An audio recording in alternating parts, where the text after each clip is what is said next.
So in November, we should be talking about our so-called D6 milestone, which involves actually demonstrating larger format cells with higher capacity. We'll be moving on from where we are now to a 10 amp hour battery, which actually is quite a beast and starts to become pretty close to the relevant size for the automotive industry. Hello, you're watching Proactive. I'm joined by Ilika CEO Graham Purdy. Graham, very good to speak with you. How important is it that you've proved your technology to be safer than lithium-ion equivalents? Hi, Stephen. Great to be back. Really important actually to demonstrate that we're safer from the lithium-ion incumbents. And the reason for that is not that EVs are currently unsafe. In fact, they've been demonstrated to be very safe. But the safety of our batteries means that designers of vehicles can lightweight their designs. They can take out some of the mechanical protection that's currently required around battery packs and therefore make the vehicles lighter, which means that they can travel further on the same amount of energy and also cheaper because they don't have to use so much material and reinforcement in the vehicle. So what did your cells have to prove to reach this stage, Graham?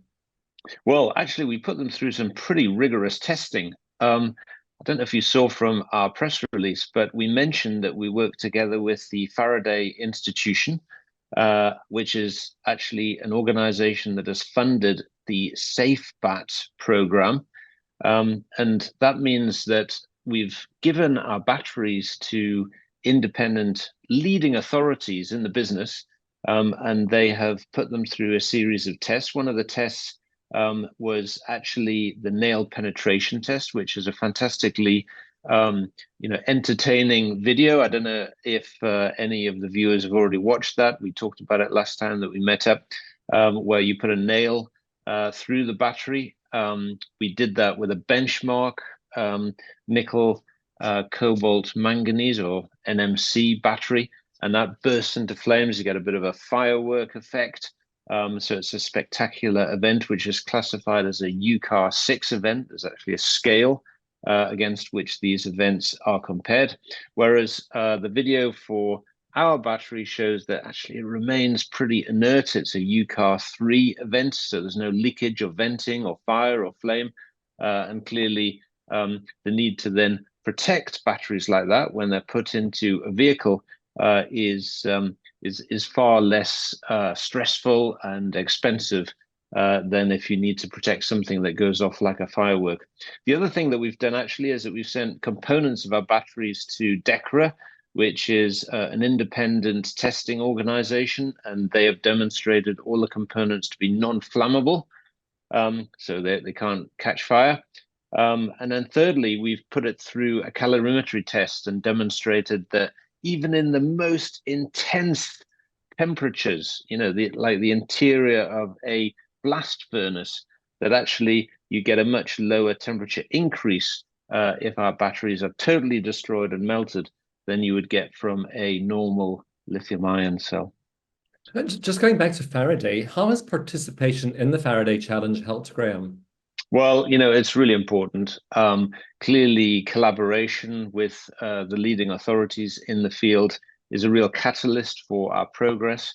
And the Faraday Institution really does its best to bring together the best minds in the business to help move the technology along.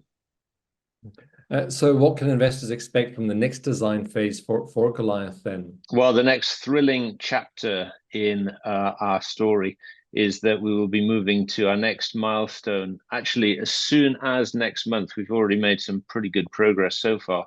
So in November, we should be talking about our so-called D6 milestone, which involves actually demonstrating larger format cells with higher capacity. We'll be moving on from where we are now to a 10 amp hour battery, which actually is quite a beast and starts to become pretty close to the relevant size for the automotive industry. So Graham, how do you see EV battery development progressing with current market trends showing a slowdown in vehicle sales? Well, great question. I think the OEMs need to change their game, right? I mean, the reasons that people maybe are hesitating about making that jump from a normal car to an EV are range anxiety and cost. They're the two key reasons. And the good news about Goliath batteries is that we can address both of those things for the reasons that we've been discussing during this interview. And, I really think that EV manufacturers need to start offering state-of-the-art technology and something different to convince the remaining doubters to make that transition. Okay. Look forward to seeing those D6 prototype results when they come out after next month. Thank you very much for speaking with us today. Thanks, Stephen. Speak soon. That's Ilika CEO Graham Purdy.